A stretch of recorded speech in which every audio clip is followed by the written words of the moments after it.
సమూహాలలో అత్యధిక ఖ్యాతిని పొంది ఒక విహారమైన వినోదమైన ఆ బాణీలనే అనుసరిస్తూ వాటిలోనే హాయిని వెతుక్కుంటున్న రోజుల్లో 1940లో ఆ కర్ణాటక శాస్త్రీయ భక్తు బాణీల హిందుస్థానీ బాణీల నుంచి పక్కకి తొలగి ఒక లలితమైన సంతోషకరమైన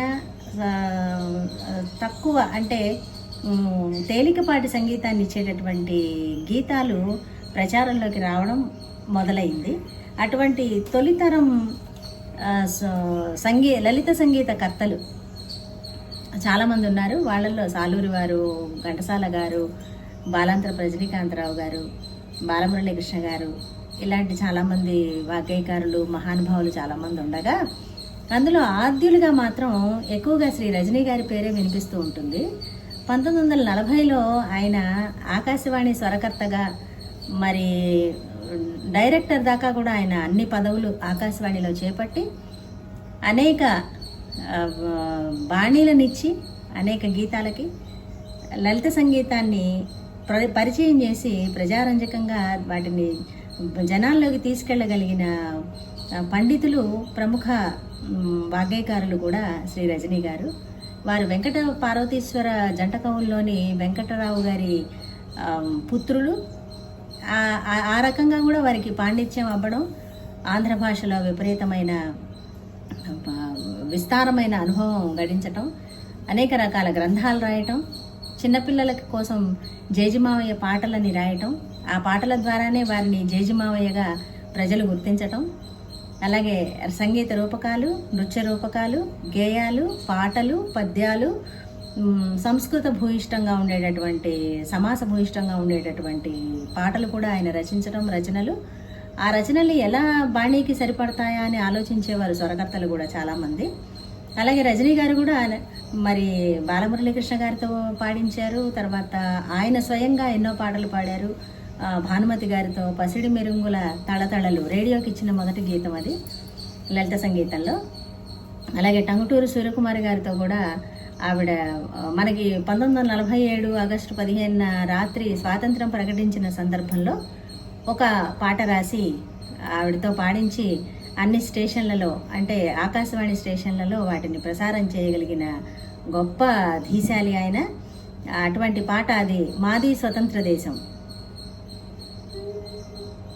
మాది స్వతంత్ర దేశం, మాది స్వతంత్ర జాతి, మాది స్వతంత్ర దేశం, మాది స్వతంత్ర జాతి, భారతదేశమే నా దేశం, భారతీయులం మా ప్రజలం, భారతదేశమే మా దేశం, భారతీయులం మా ప్రజలం, మాది స్వతంత్ర దేశం, మాది స్వతంత్ర జాతి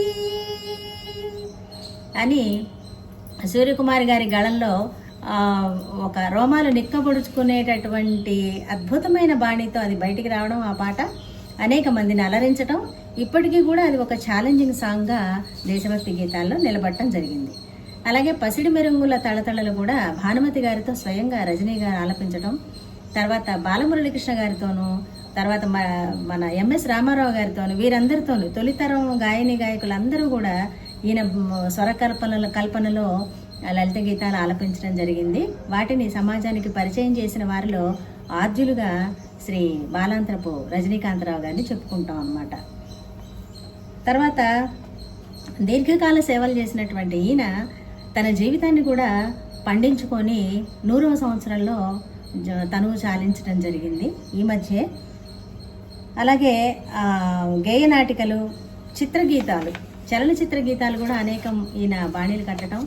మనకి స్వర్గసీమ, గృహప్రవేశం, భానుమతి గారు నటించిన, నాగయ్య గారు నటించిన చిత్రాలలో వీరి పాటలు ఉన్నాయి.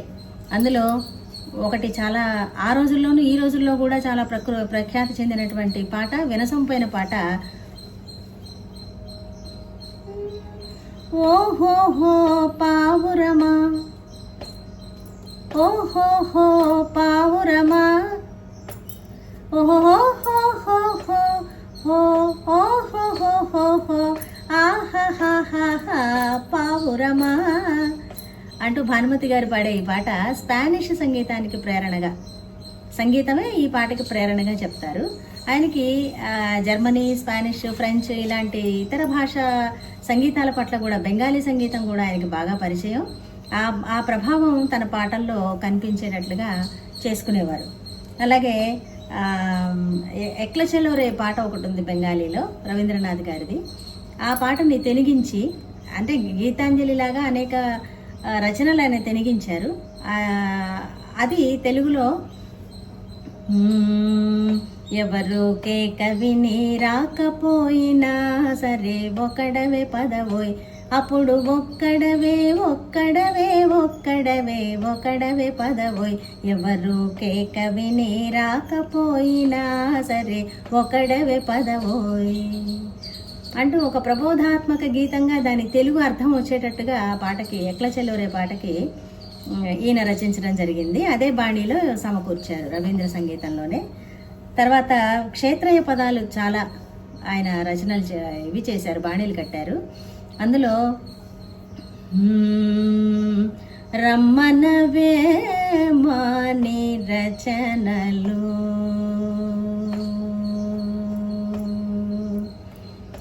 రమ్మనవే మాని రచనలు, తా నెమ్మది గూడుత నేడో రేపో, రమ్మనవే మాని రచనలు.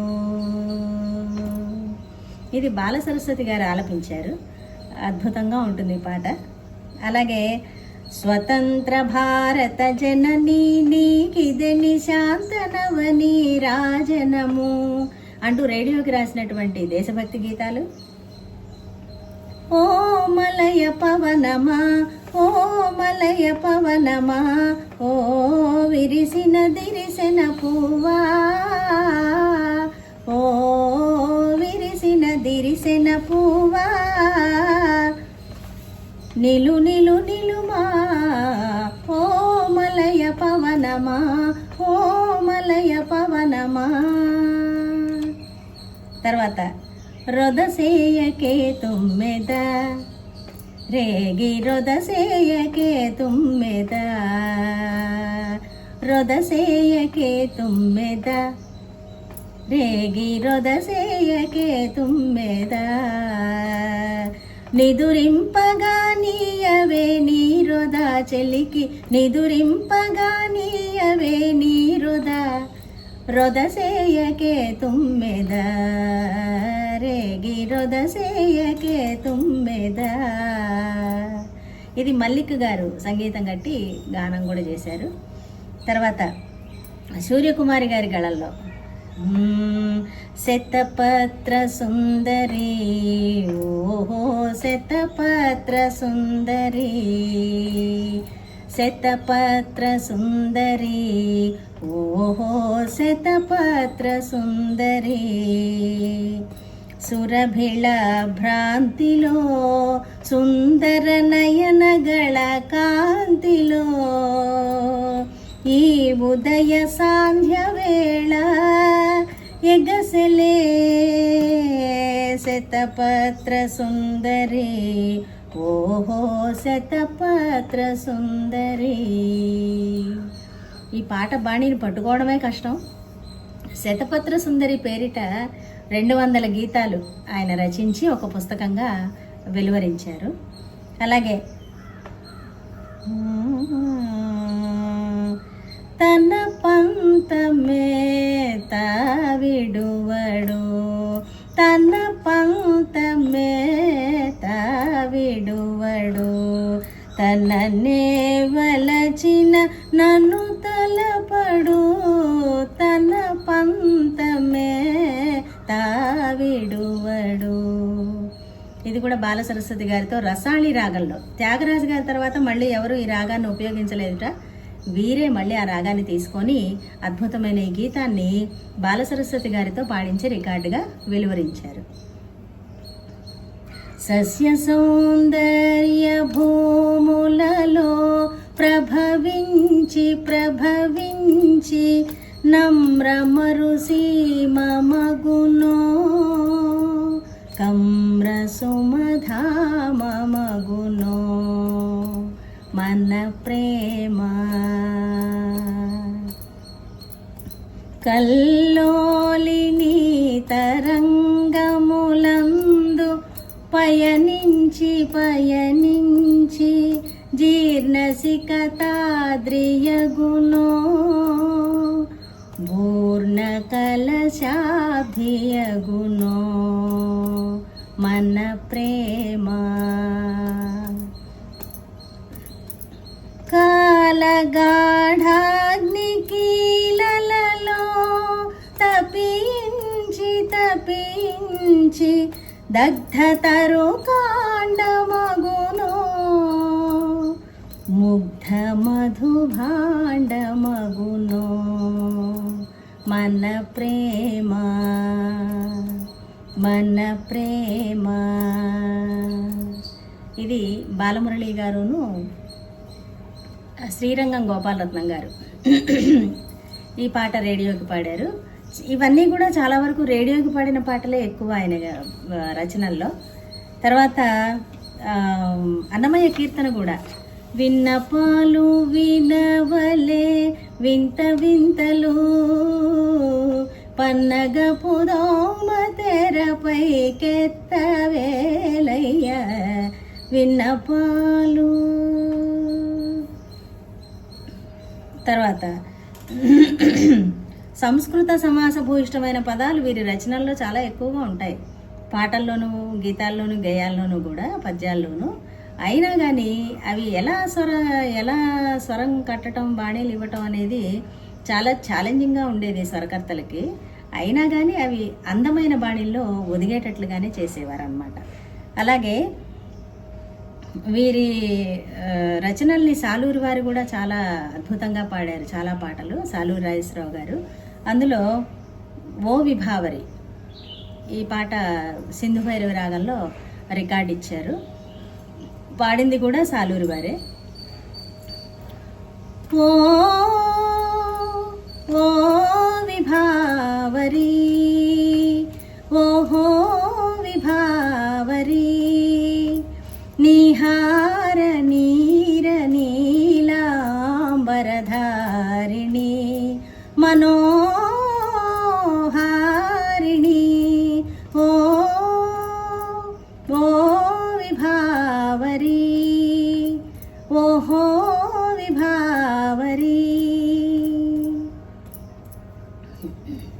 నీ చెంచల చేలాంచల నిభృత స్వప్న సీమలలో ఓ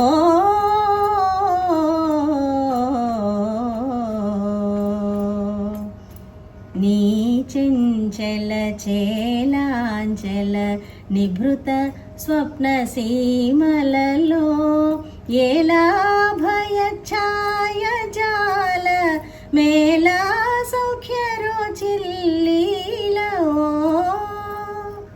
ఓ విభావరి ఓహో విభావరి. సంతత శాంత తరంగిణి మదభర యువకురంగిణి సంతత శాంత తరంగిణి మదభర యువకురంగిణి ఏలా అలసగమనము ఏలా నవ విలసనము ఓ విభావరి ఓహో విభావరి. ధరణీతల చంద్రశిల తరళ మంటపమున నిలచి ధరణీతల చంద్రశిల తరళ మంటపమున నిలచి యుగములుగా పరిభ్రమతో అగమ్యుడౌ యవని వలచి ఓ విభావరి ఓహో విభావరి. ఇలా మహా అద్భుతమైన బాణీనిచ్చి రాజేశ్వరరావు గారు పాడి అలరించారు. అది ఇప్పటికీ ప్రైవేట్ రికార్డుగా మనకి దొరుకుతోంది. ఈ పాటలన్నీ కూడా యూట్యూబ్లో లభ్యంగానే ఉన్నాయి. తర్వాత వారి కోడలైన శ్రీమతి బాలాంతరపు ప్రసూన గారు కూడా ఈ రచనల మీద చాలా పరిశోధన చేస్తున్నారు. మంచి మంచి విషయాలు ఆవిడ కూడా రజనీ గారి గురించి చెప్పడం కూడా జరుగుతోంది.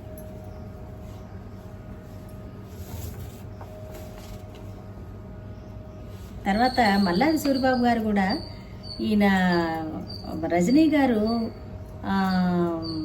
గజల్స్ని కూడా అనువదించి, మీర్జా గాలిబ్ గజల్స్ని కూడా అనువదించారు. ఆ అనువాద ప్రక్రియలో ఒక మంచి గజల్ లాంటి రచనను తీసుకుని సూరిబాబు గారు కూడా బాణీ కట్టడం జరిగింది. అది కూడా చాలా ప్రఖ్యాతి పొందిన పాట. హాయిలో నేల ఎదకింత హింస,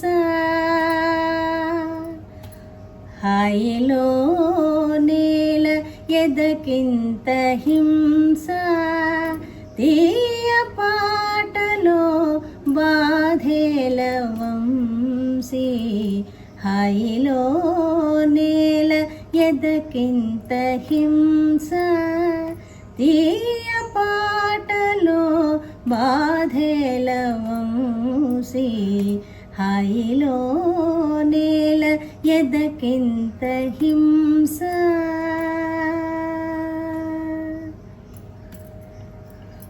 ఎదకింత హింస,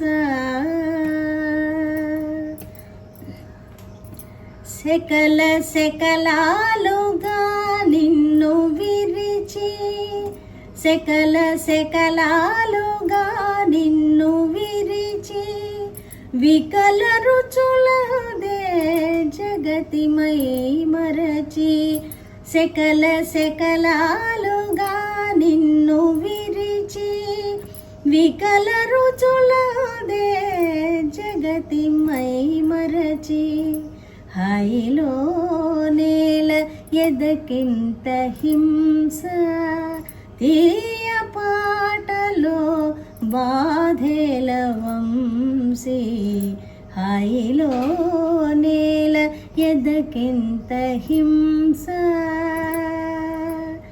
ఎదకింత హింస.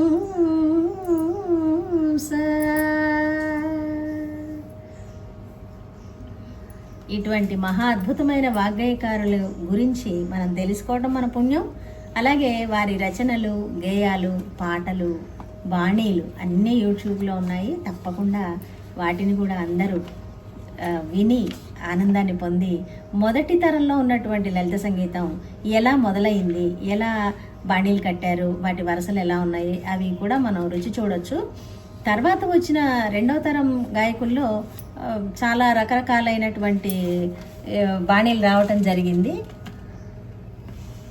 ఆ బాణీలన్నీ కూడా మనం ఇప్పుడు వింటూనే ఉన్నాము, వాటిని కూడా మనం ఆదరిస్తూనే ఉన్నాము. ఇది ఈరోజు జేజీ మావయ్యగా పేరు పొందినటువంటి శ్రీ బాలాంతరపు రజనీకాంతరావు గారి గురించిన విషయాలు.